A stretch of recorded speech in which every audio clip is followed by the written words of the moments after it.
Hello and welcome to a new series I will be starting on my channel, which is audiobooks.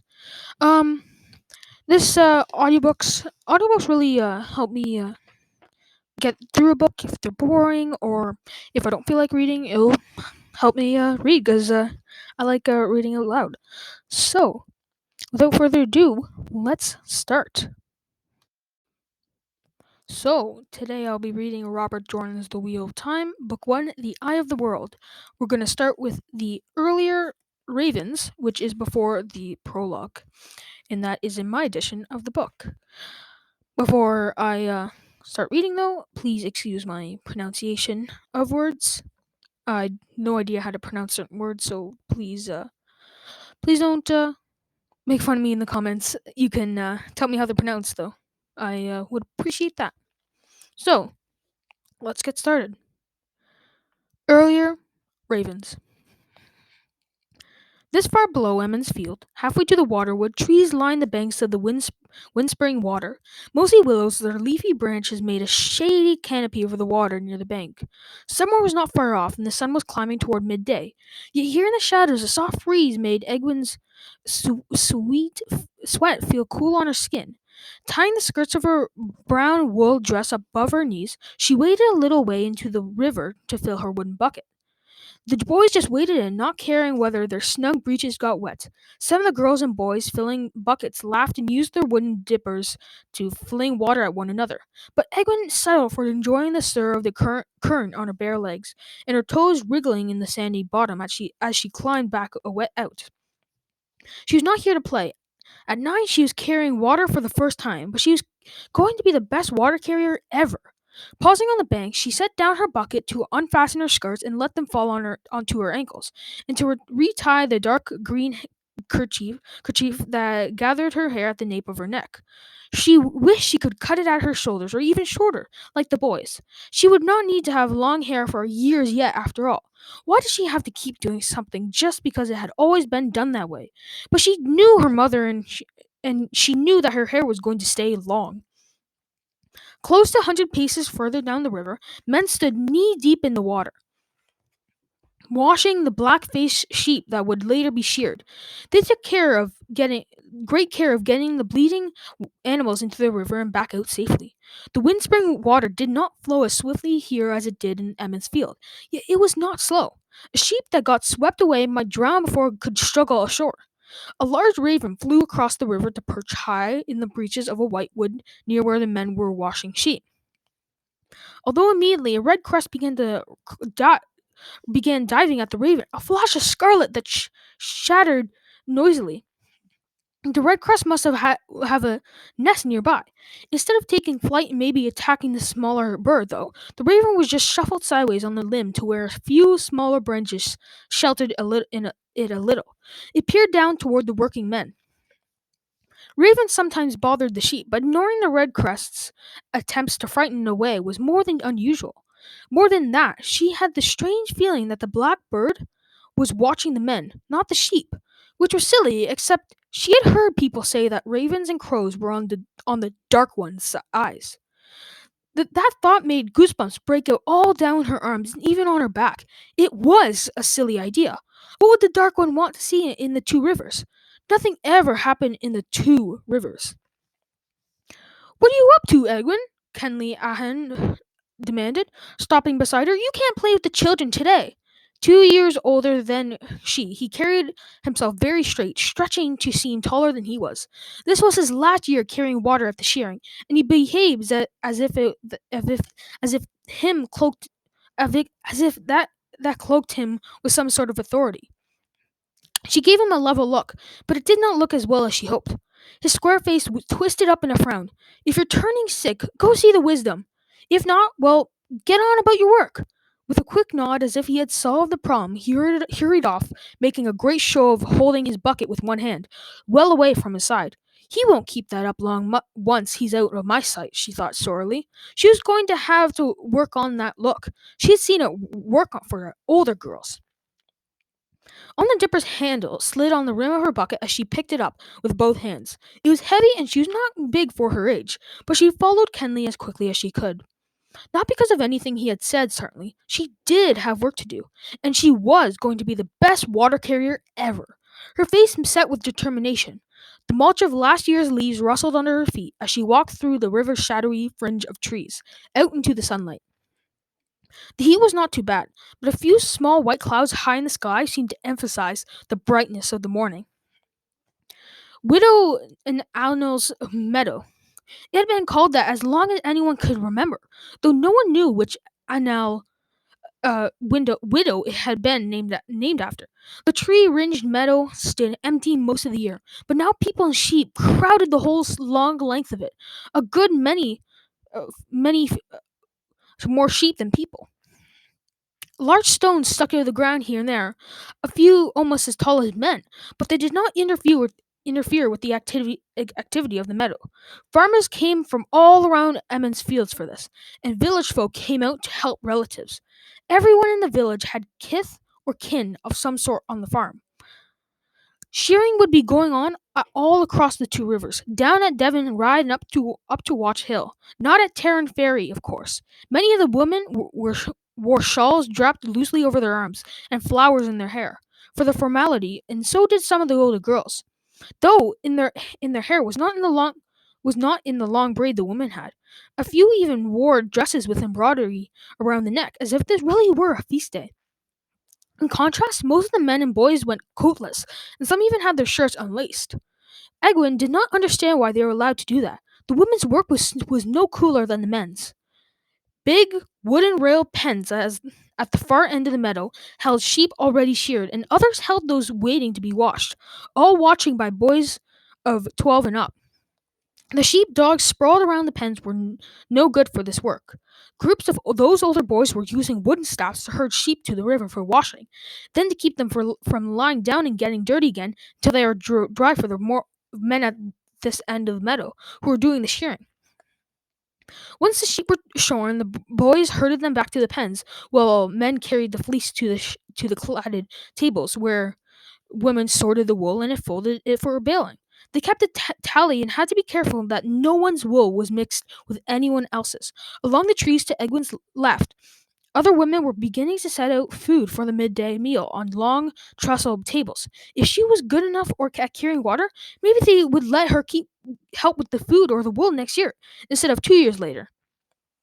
If she did the best job ever, no one would ever be able to call her a baby again.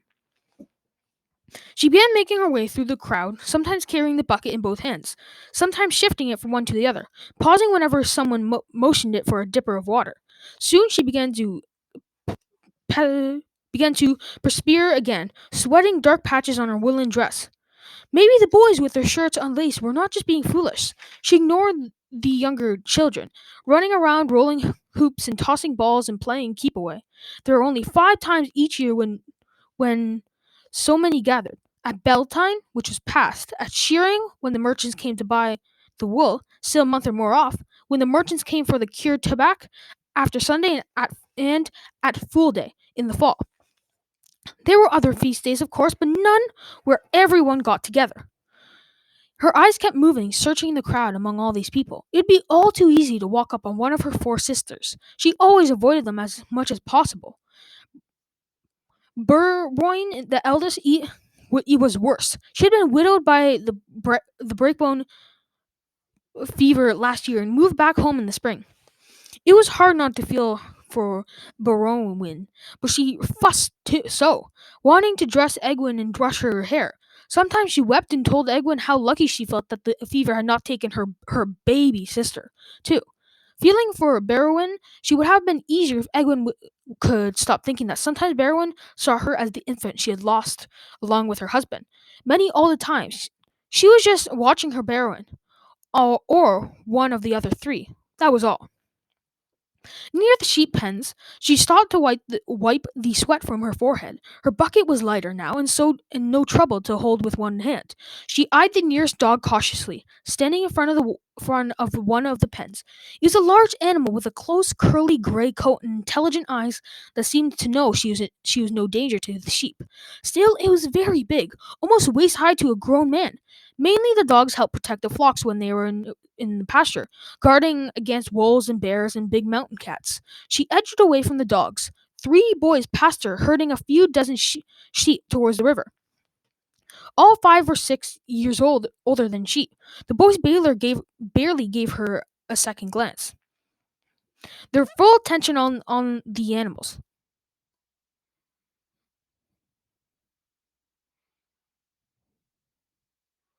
The herding was easy enough. She could have done it, she was sure.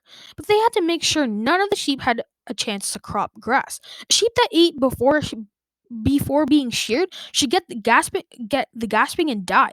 A quick look around told her that none of the other boys in sight was anyone who wanted to speak to.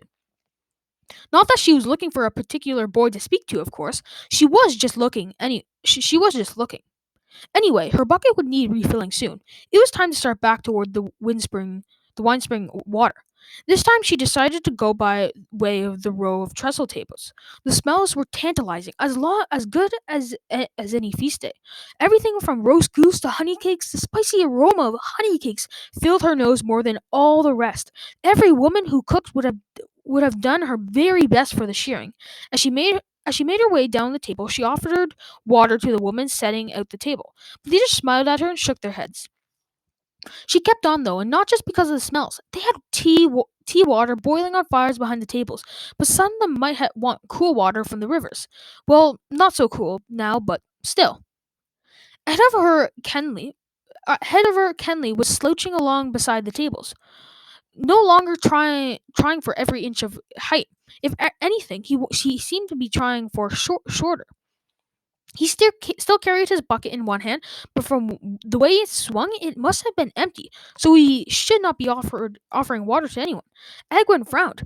Further was the only word to describe him. Not what he was he. Abruptly, his hand darted out and snatched a honey cake from the table. Egwin's mouth fell open indignantly, and he had the nerve to talk to her about children. He was as bad as Edwin Fingar.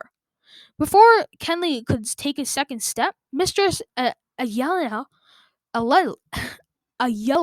descended on him like a stupid falcon, slicing his ear with one hand and the honey cake with the other.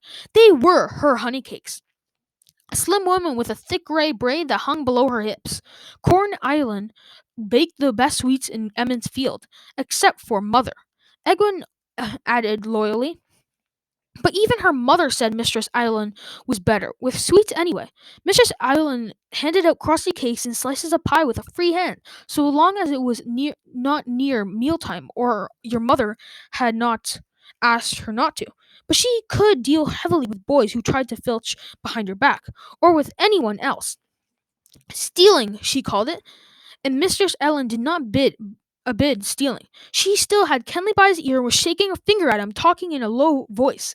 Kenley's face was all twisted up as if he was about to cry, and he shrank in on himself till he appeared shorter than Egwin.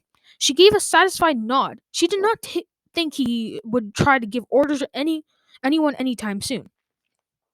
She moved further from the tables as she walked on by Mistress Island and Kenley, so no one would suspect her of trying to filch sweets. The thought had never entered her head, not really anyway, or so it counted. Suddenly she leaned forward, peering between the people moving back and forth in front of her. Yes, that was Perrin Abara, a stocky boy taller than most of his age, and he was afraid of Rand. She darted through the crowd without noticing whether anyone motioned for water and did not stop, until she was only a few paces from Perrin. He was with his parents, and his mother had the baby, Patron, on her hip and little Dessel clinging to her skirt with one hand. Though Perrin's little sister was looking around with interest at all the people and even sheep being herded past, Adora, his other sister, stood with her arms folded across her chest in a sullen expression that was trying to hide from her mother. Adora would not have to carry water until next year, and she probably was anxious to keep playing with her friends. The last person in the little group was Master Luhan, the taller man in Emmons Field, with arms like trees and a chest that strained his white shirt. He made Master Abara look slight instead of just slender. He was talking with Mistress Abara, and Master Abara, both. That puzzled Egwin. Master Luhan was the blacksmith in Emmons Field, but neither Master Abara nor Mistress Abara would bring the whole family tasked for smithing. He was on the village council too, but the same thing applied. Mistress Besides, Mistress Abara would no sooner open her mouth about council business than Master Abara would about women's circle business. Egwin might only be 9, but she knew that much. Whatever they were talking about, they were almost done, and that was good. She did not care what they were talking about. He's a good lad, Jocelyn, Master Luhan said. A good lad, Con. He'll do just fine. Mrs. Abra smiled fondly. Jocelyn Abra was a pretty woman, and when she smiled, it seemed that the sun might hide its head in defeat. Perrin's father laughed softly and ruffled Perrin's curly hair. Perrin blushed very red and said nothing, but then he was shy and he seldom said very much. Make me fly, Perrin, Dessel said, lifting her hands to him. Make me fly! Perrin barely waited to sketch a polite bow to the grown-ups before turning to take his sister's hand. They moved a few steps from the others, and then Perrin began to spin around and faster until Dessel's feet left the ground. Round and around he spun her, higher and higher in great swoops, while she laughed and laughed in delight. After a few minutes, Mistress Abba said, "That's enough, Perrin. But put her down before she sicks up." But she said it kindly with a smile. Once Dessel's feet were back on the ground, she clung to one of Perrin's hands with both of hers, staggering a little, and maybe not too far from sticking up. But she kept laughing and demanding he make her fly some more. Shaking his head, he bent to talk to her. He was always so serious. He did not laugh very often. Abruptly, Egwin realized that someone else was watching Perrin. Cecilia Cole, a pink-cheeked girl, a couple of years older than she, stood only a few feet away with a silly smile on her face, making calf's eyes at him. All he needed to do was turn his head to see her. Egwin grimaced in disgust. She would never fool enough to make big eyes at a boy like some kind of woolhead. Anyway, Perrin was not even a whole year older than Cilia, or 4 years older was best. Egwin's sister might have no time to talk to her, but she listened to other girls old enough to know. Some said more, but most thought 3 or 4. Perrin glanced toward Egwin and Cilia and went back to talking quietly to Dessel. Egwin shook her head. Maybe Cilia was 90, but he ought to at least notice. Movement in the limbs of a big weight roke beyond Cilia caught her eye, and she gave a start. The raven was up there, and it still seemed to be watching. And there was a raven in that tall pine tree, too, and one in the next, and in that hickory end, 9 or 10 ravens that she could see, and they all seemed to be watching. It had to be her imagination, just her. Why were you staring at me? Startled, Egwin jumped and spun around so fast that she banged herself on the knee with her bucket. A good thing it was nearly empty, or she could have hurt herself. She shifted her feet, wishing she could grab her knee. Adora stood looking up at her with a perplexed expression on her face, but she could not be more puzzled than Egwin. What are you talking about, Adora? Perrin, of course. Why were you staring at him? Everybody says you'll marry Rand or Thor when you're older. I mean, and have your hair in a braid? What do you mean everybody says? Egwin said dangerously, but Adora just giggled. It was exasperating. Nothing was working the way it should today. Perrin is pretty, of course. At least I've heard lots of girls say so, and lots of girls look at him just like you and Cilia. Egwin blinked and managed to put that last out of her head. She had not been looking at him anything at all the way Cilia had, but Perrin pretty? Perrin? She looked over her shoulder to see whether she could find the pretty in him. He was gone. His father was still there, and his mother with Patrum and Dessel, but Perrin was nowhere to be seen. Drat! She had meant to follow him. Aren't we lonely without your dolls, Adora? She said sweetly. I didn't think you ever left your house without at least 2. Adora's open-mouthed stare of outrage was quite satisfying. Excuse me, Egwin said, brushing past her. Some of us are old enough to have work to do. She managed not to limp as she made her way back to the river. This time, she did not pause to look at the men washing sheep, and she very carefully did not look for a raven. She did examine her knee, but it was not even bruised.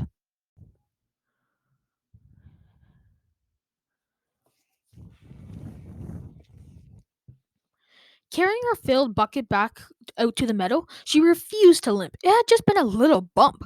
She kept watching cautiously for her sisters as she carried water, pausing only to let someone take the dipper, and for Perrin. Matt would be as good as Perrin, but she did not see him either. Drat, Adora! She had no right to say things like that. Walking in among the tables where women were sorting the wool, Egwene came to a dead stop, staring at her youngest sister. She froze, hoping Lois would look the other way.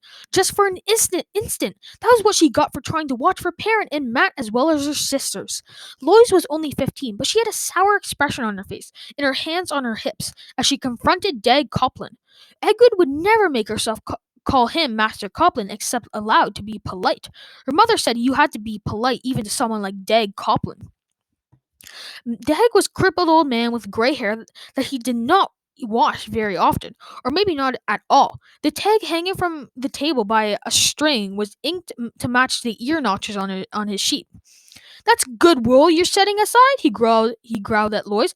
"I won't be cheated on my clip, girl. Step aside and I'll show you what goes where my own self." Lois did not move an inch. "Wool from Belly's hindquarters and tails has to be washed again, Master Coplin." She put just a bit of emphasis on master. She was feeling snippish. "You know as well as I, if the merchants find twice washed wool in just one bale, everyone will get less for their clip. Maybe my father can explain it to you better than I can." Dag drew in his chin and grumbled something under his breath. He knew better than to try this with Egwene's father. "I'm sure my mother could explain it so you'd understand," Lois said relentlessly.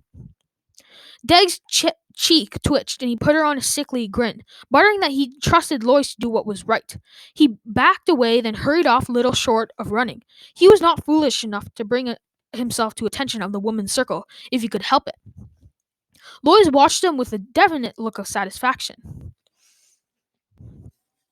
Egwene took the opportunity to dart away, breathing a sigh of relief. When Lois did not shout after her, Lois might prefer sorting wool to helping with the cooking, but she would much rather be climbing trees or swimming in the waterway. Even if most girls had abandoned the sort of thing by her age, and she would take her chore out on Egwene, given a half a chance, Egwene would have liked to go swimming with her. But Lois plainly considered her company a nuisance, and Egwene was too proud to ask. She scowled. All her sisters treated her like a baby.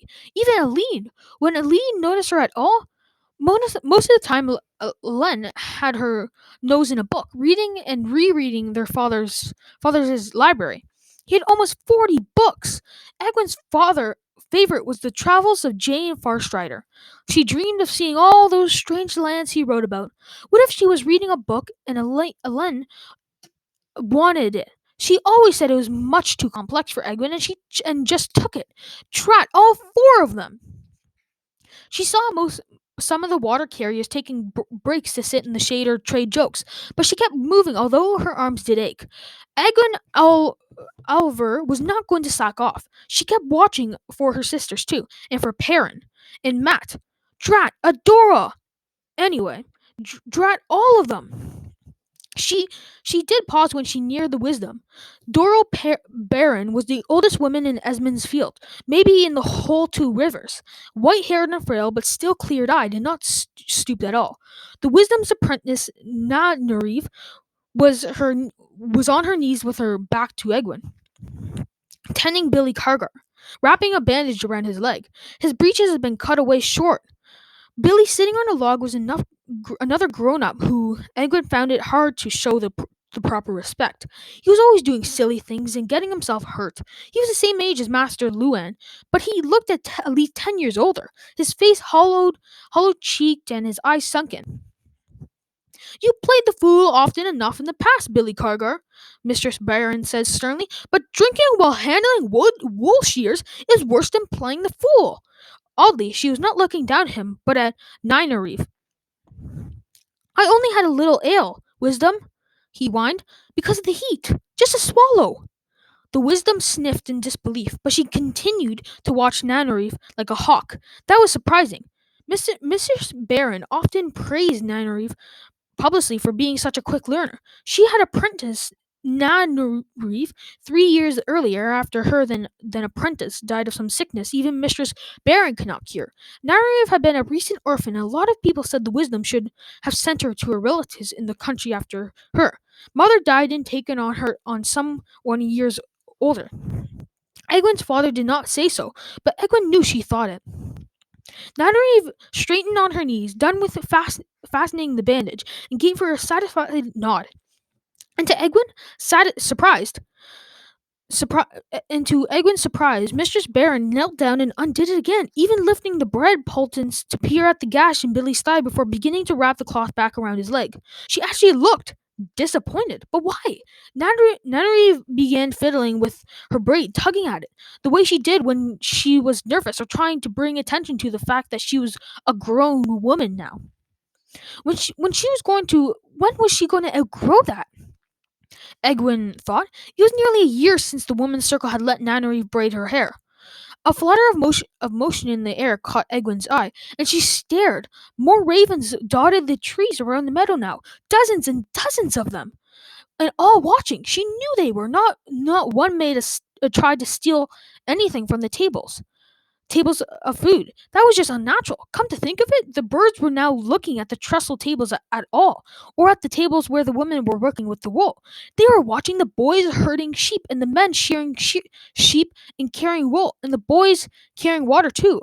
Not the girls or the women, just the men and boys. She would have bet on it, even if her mother did say she should not bet. She opened her mouth to ask the wisdom what it meant. Don't you have to work, Egwin? Nynaeve said without turning around. Egwin jumped in spite of herself. Nynaeve had been doing that ever since last fall. Knowing that Egwin was there without looking, and Egwin wished she would stop. Nynaeve turned her head then and looked at her over one shoulder. It was a level look, the sort Egwin had been trying on Kenley. She did not have to hop for Nynaeve the way she would for the wisdom. Nynaeve was trying to make up for Mistress Baron doubting her work. Egwin thought about telling her that Mistress Ellen wanted to talk to her about the pie. Studying Nynaeve's face, she decided that might not be a good option, a good notion. Anyway, she had been doing what she had vowed not to slacking off, standing around watching Nynaeve and the wisdom, making as much of a curtsy as she could while holding her bucket to the wisdom, not to Nynaeve. She turned away. She was not hoping and not because she's not hopping, and not because Nynaeve looked at her. Certainly not, and not hurrying either. Just walking quickly to get back to her work. Still, she walked quickly enough that before she realized it, she was back among the tables where the women were working wool, and face to face again across one of the tables with her sister, Elisa. Elisa was folding fleece for baling and making a bad job of it. She seemed distracted, barely even noticing Egwin, and Egwin knew why. Elisa was 18, but her waist-length hair was still tied with a blue kerchief. Not that she was thinking about getting married. Most girls waited at least a few years, but she was a year older than Nynaeve. Elisa often worried aloud about why the women's circle still thought she was too young. It was hard not to feel sympathy, especially since Egwin had been thinking about Elisa's predicament for weeks now. Well, not about Elisa's problem exactly, but it had set her thinking. Off to one side of the tables, Keel Coplin was talking with some young man from the farms, giggling and twisting her skirts. She was always talking to some man or other, but she was supposed to be folding fleece. That was not why she caught Egwin's eye, though. Elisa, you shouldn't worry so, she said gently. Maybe Barowin and Aline got their hair braided at 16. Most girls did, she thought. She was not all sympathy. Elisa had a habit of offering sayings. The hour wasted won't be found again, or a smile makes the work lighter, till your teeth started to ache from them. Egwin knew for a fact that the smile would not make her bucket lighter by one dip or furrow.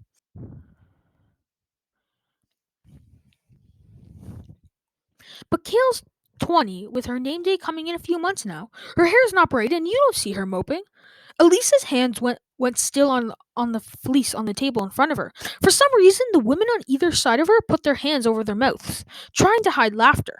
For some reason, Elisa's face turned bright red, very bright red. Children should not, Elisa spluttered. Her face might be burning like the sun, but for all her spluttering, her voice was cold as midwinter snow. A child who talks when children who Lewin, a year younger than Elisa, and her black hair in in a thick braid that hung below her waist, sank to her knees. She was laughing in her hands so hard. Go away, child, Elisa snapped. Grown-ups are trying to work here.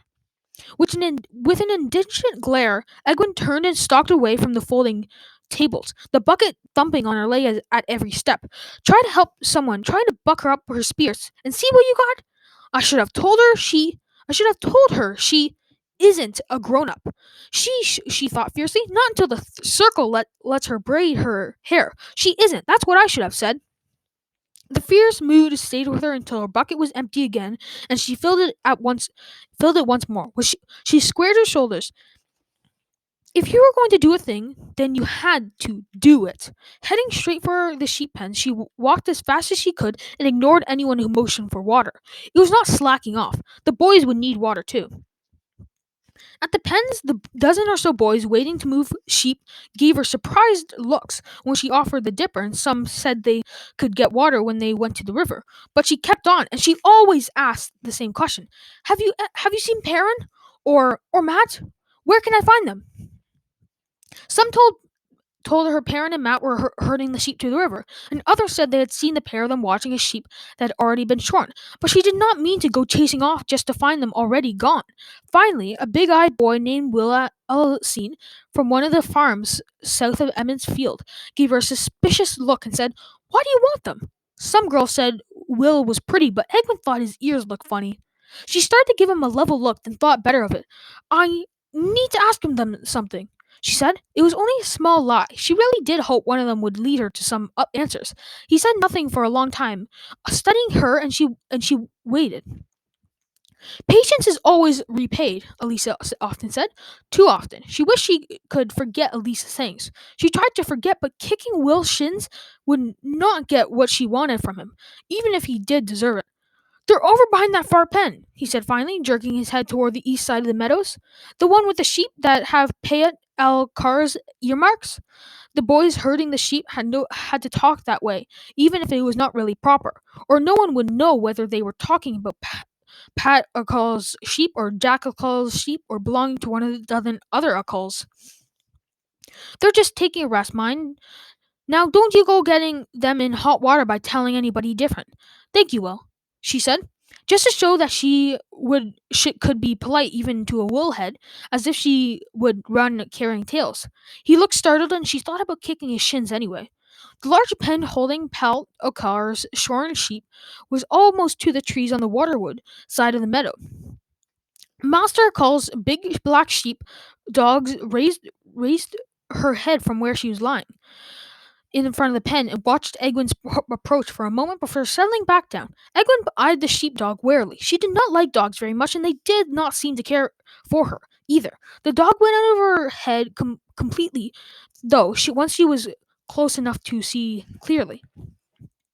The split wooden railings of the pen gave little concealment, and she could see a group of boys behind the pen. She could not really make out who they were, though. Setting her bucket down carefully, she walked along the side of the sheep pen, not seeking. She just did not want to make too much noise, in case noise might startle the sheep. That was it. At the corner of the pen, she peeked around the corner post. Perrin was there, and Matt Coffin, just as Will had said, and some other boys about the same age, all with their shirts unlaced and sweaty. There was Davalin and Lem Thane, Ben Craw, and Alam Dortry, and Rand, a skinny boy almost as tall as Perrin, with hands and feet that were too big for his size. He could always be found with Matt or Perrin sooner or later. Rand, who everybody said she would marry one day. They were talking and laughing and punching one another on the shoulder. Why did boys do that? Glowering, she pulled back from the corner post and leaned back against the railings. One of the sheep inside the pen snuffled at her back, but she ignored it. She had heard women say that about her and Rand, but she had not known that everybody said it. Drat Elisa! If Elisa had not started sighing and moaning over her hair, Egwin would never have started thinking about her husbands.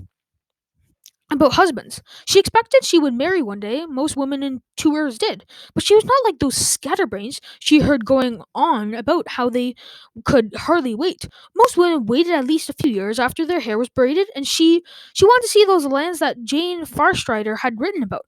How would a husband feel about that? About his wife going off to see strange lands? Nobody ever left the Two Rivers as far as she knew. I will, she vowed silently. Even if she did marry, would Rand make a good husband? She was not sure what made a good husband. Someone like her father, brave and kind and wise. She thought Rand was kind. He had carved her whistle once in a horse, and he had given her an eagle's black tipped feather when she said it was pretty, though she still suspected he had wanted to keep it up for himself, and he watched his father's sheep in pasture. So he had to be brave. The sheepdog would help if wolves came or a bear, but the boy watching and to be ready with his sling or bow if he was old enough. Only she saw him every time he and his father came in from their farm, but she did not really know him. She hardly knew anything about him. Now was as good as a time as any to start learning. She eased back to the corner post and peeked around it again. I'd like to be a king, Rand was saying. That's what I'd like to be. He flourished his arms and made an awkward bow, laughing to show that he was joking. A good thing, too, Egwene grimaced. A king? She studied his face. No, he was not pretty. Well, perhaps he was. Maybe it did not matter. But it might be nice to have a husband she liked to look at. His eyes were blue. No, gray. They seemed to change while you watched. Nobody else in the Two Rivers had blue eyes. Sometimes his eyes looked sad. His mother had died when he was little, and Egwin thought he envied boys who had mothers. She could not imagine losing her mother. She did not even want to try. A king of sheep, Matt hooted. He was smaller than the others, always bouncing on his toes. One glance at his face and you knew he was looking for mischief. He always looked for mischief, and usually found it. Ran a Thor, king of the sheep. Lem snickered. Ban punched him on the shoulder, and Lem punched Ban back, and then they both snickered. Egwin shook her head. It's better than saying you want to run off and never have to work, Rand said mildly. He never seemed to get angry. Not that she had seen anyway. How could you live without working, Matt? Sheep aren't so bad, a lamb said, rubbing at his long nose. His hair was cut short, and he had a cowlick that stood up at the back. He looked a little like a sheep. I'll rescue Aes Sedai. I'll rescue an Aes Sedai, and she'll reward me. Matt shot back. Anyway, I don't go around looking for work when there's more than work enough without looking. He grinned and poked Perrin's shoulder. Perrin rubbed his nose, abashed. Sometimes you have to be sensible, Matt, he said slowly. Sometimes you have to think ahead, Perrin. Perrin always talked slowly, when he talked at all, and he moved carefully as if he was afraid he might break something. Rand spoke before he thought, sometimes, and he always looked as though he was ready to start herring off and not stop until he caught the horizon. Sensible, says I'll work in my dad's mill. Slem sighed. Inherit it one day, I expect. Not too soon, I hope. I'd like to have an adventure first, though. Wouldn't you, Rand? Of course, Rand laughed.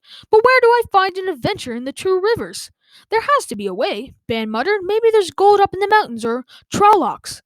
He suddenly sounded as if he was not so certain about going up in the mountains. Did he really believe in Trollocs? I want to have more sheep than anybody in the whole Two Rivers, Elam said stoutly. Matt rolled his eyes in exasperation. Dav had been sitting back on his heels listening, and now he shook his head. You look like a sheep, Elam, he muttered. At last, she had not said it aloud. Dav was taller than Matt, and stockier, but his eyes had that same light. His clothes were always rumpled from something he should not have been doing. Listen, I have a great idea. I just got a better one, Matt put in quickly. Come on, I'll show you. He and Dave glared at one another. Elam and Ban and Lem looked ready to follow either one or both, if they could figure out how. Rand put a hand on Matt's shoulder, though. Hold on, let's hear these great ideas first. Perrin nodded thoughtfully. Egwin sighed. David and Matt seemed to compete to see who would get into the most trouble. And Rand might sound sensible, but when he was around the village, they often managed to pull him along, too. And Perrin as well. The other three would fall in with anything at all. Matt or Dave suggested. It seemed time for her to leave. She would not be able to follow them to see what they were getting up to. Not without them seeing her. She would die before she let Rand suspect that she had been watching him like some goosebrain. And I didn't even learn anything. As she walked back along the sheep pen to where she had left her bucket, Daniel Lewin passed her, leading toward the back of the pen. At 13, he was even skinnier than Rand, with a thrusting nose. She hesitated over the bucket, listening at first. She heard nothing but murmurs. Then, "The mayor wants me?" Matt exclaimed. He can't want me. I haven't done anything." "He wants all of you, and double quick," Daniel said. "I'd get over to him now if it was me." Quickly picking up the bucket, Edwin walked slowly away from the sheep pen, back toward the river. Ran and the others soon passed her, trotting in the same direction. Edwin smiled a small smile. When her father sent for people, they came. Even the women's circle knew Brandolwyn Alver was no man to trifle with. Egwin was not supposed to know that, but she had overheard Mistress Luhan and Mistress Allen and some of the others talking to her mother about her father being stubborn and how her mother had to do something about it. She let the boys get a little ahead, just a little, then increased her pace to keep up. "I don't understand it," Matt grumbled as they came near the line of men shearing. "Sometimes the mare knows what I'm doing as soon as I do it. My mother does it too, but how?" "The women's circle probably tells your mother," Dave muttered. "They see everything, and the mayor's the mayor." The other boys nodded glumly. Ahead of them, Egwin saw her father, a round man with thinning gray hair, his shirt sleeves rolled up past his elbows, a pipe in his teeth, and a set of shears in his hand. And 10 paces off from the sheep shears, watching the boys approach, and stood Mistress Coffin, Matt's mother, flanked by her two daughters, Bodwin and Eldrin. Naughty Cawthon was a calm, collected woman as she would have to be with her son like Matt, and at the moment she wore a contented smile.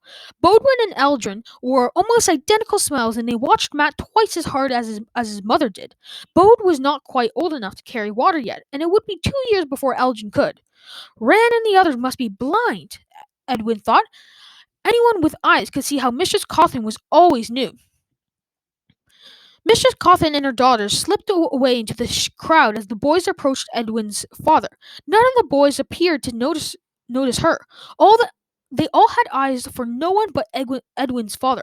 All but Matt looked wary. He wore a big grin that made him look guilty of something, for sure. Rand's father glanced up from the sheep he was bent over and caught Rand's eye with a smile that made Rand at least seem less like a heroine ready to take flight. Edwin began offering water to the men shearing with her father, all of them on the village council, while Master Cole appeared to be taking a nap with his back against a waist-high stone thrusting out of the ground. He was as old as the wisdom, maybe older, though he still had all of his hair, white as it was. But the others were shearing the fleece falling away from the sheep in thick white sheets. Master Boy, the thatcher, a gnarled man but spry, muttered under his breath as he worked, and the others did 2 sheep to his one. But everyone else seemed caught up in the work. When a man was done, he let the sheep go to be gathered up by waiting boys and herded away while another was brought to him. Edwin went slow to have an excuse to linger. She was not really slacking. She just wanted to know what was going to happen. Her father studied the boys for a moment, pursing his lips, and said, "Well, lads, I know you've been working hard." Matt gave Rand a startled look, and Perrin shrugged his shoulders uncomfortably. Rand just nodded, but uncertainly. "So I thought it might be time for that story I promised you," her father finished. Egwin grinned. Her father told the best stories. Matt straightened up. "I want a story with adventures." The look he shot at Rand this time was defiant. "I want Aes Sedai and warders," Dave said hurriedly. "I want Trollocs," Matt added, and a false dragon." Dave opened his mouth and closed it again without saying anything. He glared at Matt, though. There was no way for him to top a false dragon, and he knew it. Egwin's father chuckled. I'm no gleeman, lads. I don't know any stories like that. Tam, would you like to give it a try?" Egwin blinked. Why would Rand's father know stories like that if her father did not? Master Thor had been chosen to the council to speak for the farmers around Edmund's farm, but as far as she knew, all he ever done was farm sheep and tobacco like anyone else. Master Thor looked troubled, and Egwin began to hope he did not know any stories like that. She did not want anyone to show up her father. Of course, she liked Rand's father, so she did not want him embarrassed either. He was a sturdy man with gray flecks in her hair, a quiet man, and just about everybody liked him.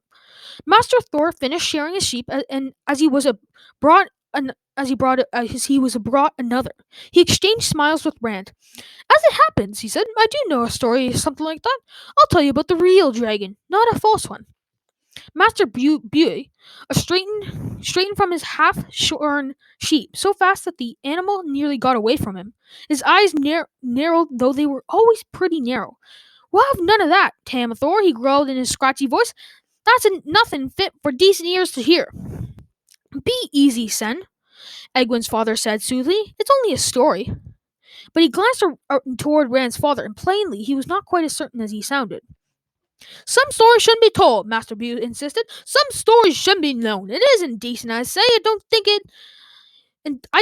like it. If they need to hear about wars, give them something about the War of the 100 Years, or Trolloc Wars. That'll give them. Aes Sedai and Trollocs, if you have to talk about such things, or the Owl War. For a moment, Egwin thought Master Althor's father changed. For an instant, he seemed hard enough to make the merchant's guards look soft. She was imagining a lot of things today. She did not usually allow her imagination to run away with her this way. Master Cole's eyes popped to open. It's just a story he'll be telling them. Send just a story, man. His eyes drifted shut again. You can never tell when Master Cole was really napping. You never heard, smelled, or saw anything you did like, Sen, Master O'Day said. He was Billy's grandfather, a lean man with wispy white hair, and as old as Master Cole, if not older. He had to walk with a stick most of the time, but his eyes were clear and sharp, and so was his mind. He was almost as quick with the wool shears as Master Thor. My advice to you, Sen, is chew on your liver in silence and let Tam get on with it. Master Buse sided with a bad grace, muttering under his breath, scowling at Rand's father. He bent back to his sheep.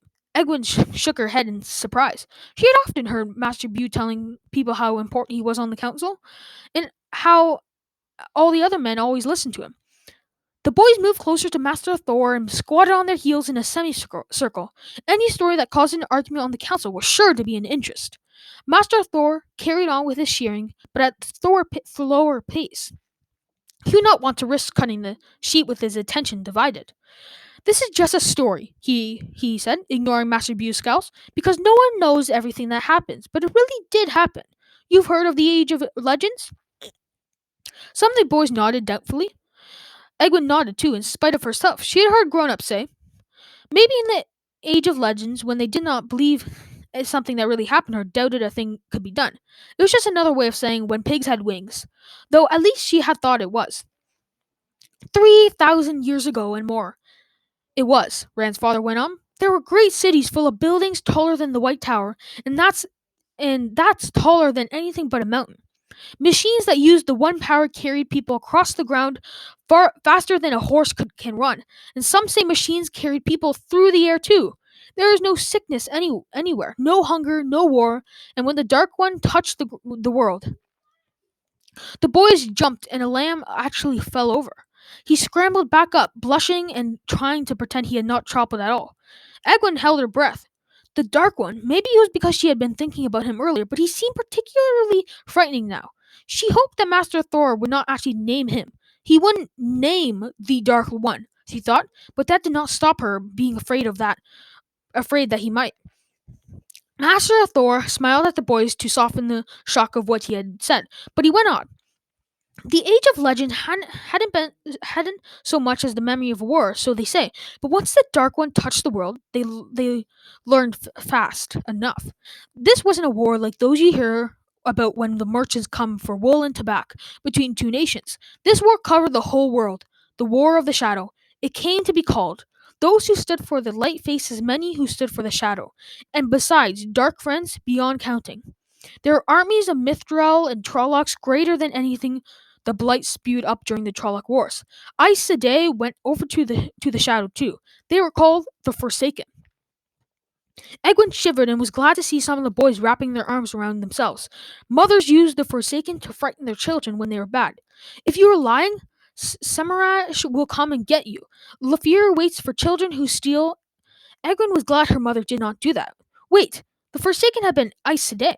She hoped Master Othor did not say that too freely, or the women's circle would come calling on him. Anyway, some of the Forsaken were men, so he had to be wrong.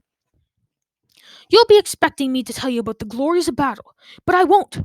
For a moment, he sounded grim, but only for a moment. No one knows anything about those battles, but if they do, except that they were huge. Maybe the Aes Sedai have some records, but if they do, they don't let anyone see them except other Aes Sedai. You've heard about the great battles during Arthur Hawkwing's rise and during the War of 100 Years. 100,000 men on each side? Eager nods and answered him. From Egwin, too, although hers was not eager. All those men trying to kill one another did not excite her the way it did the boys. Well, Master Thor went on, those battles would not have been counted small in the War of the Shadow. The whole cities were destroyed, razed to the ground. The countryside outside the cities flared as badly. Wherever the battle was fought, it left only devastation and ruin behind. The war went on for years and years, all over the world, and slowly shadow began to win. The light was pushed back and back until it appeared certain the shadow would conquer everything. Hope faded away like a mist in the sun, but the light had a leader who would never give up. A man called Luz Theron Telemann, the Dragon. One of the boys gasped in surprise. Egwin was too busy goggling to see who. She forgot even to pretend that she was offering water. The dragon was the man who had destroyed everything. She did not know much about the breaking of the world. Well, almost nothing in truth. But everybody knew that much. Surely he had fought for the shadow. Luz Theron gathered men around him, the 100 companions in a small army. Small as they counted each things then. 10,000 men. Not a small army now, would you say? The words seemed an invitation to laugh, but there was no laughter in Master Thor's quiet voice. He sounded almost as though he had been there. Egwin certainly did not laugh, and none of the boys did either. She listened and tried to remember to breathe. With only a forlorn hope, Louis Theron attacked the valley of Thankendor, the heart of the shadow itself. Trollocs in the hundreds of thousands fell on them. Trollocs and Mildril. Trollocs live to kill. A Trolloc can rip a man to pieces with his bare hands. Mildril are death. Aes Sedai, fighting for the shadow, rained fire and lightning on Louis, Theron, and his men. The men following the dragon did not die one by one, but 10 at a time, or 20 or 50. Beneath a twisted sky in a place where nothing grew or ever would again, they fought and died. But they did not retreat or give up. All the way to Shal Ghul they fought. And if Thankendor is the heart of the shadow and Shal Ghul is the heart of the heart, every man in that army died, and most of the 100 companions. But at the Shal Ghul, they sealed the Dark One back into the prison, and Creator made for him, and the Forsaken with him, and the world was saved from the Dark One. Silence fell.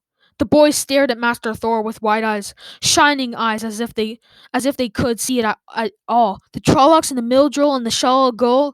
Egwin shivered again. The Dark One and the Forsaken are bound at Shal Ghul, bound away from the world of men. She recited to herself. She could not remember the rest, but it helped. Only if the dragon had saved the world. How had he destroyed it? Sen Bu spat. He spat, just like some merchants for smelly guard. She did not believe she would think of him as Master Bui again after today. That broke the boys out of their reverie, of course. They tried to look away, but anywhere but at the gnarled man. Perrin scratched at his head. Master Thor, he said slowly, what does the dragon mean? If somebody called the lion, it means he's supposed to be like a lion. But what's a dragon? Egwin stared at him. She had never thought of that. Maybe Perrin was not as low as he appeared.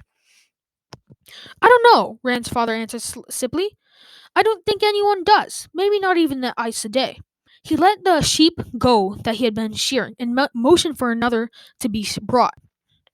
Egwin realized that he had been done with it for some time.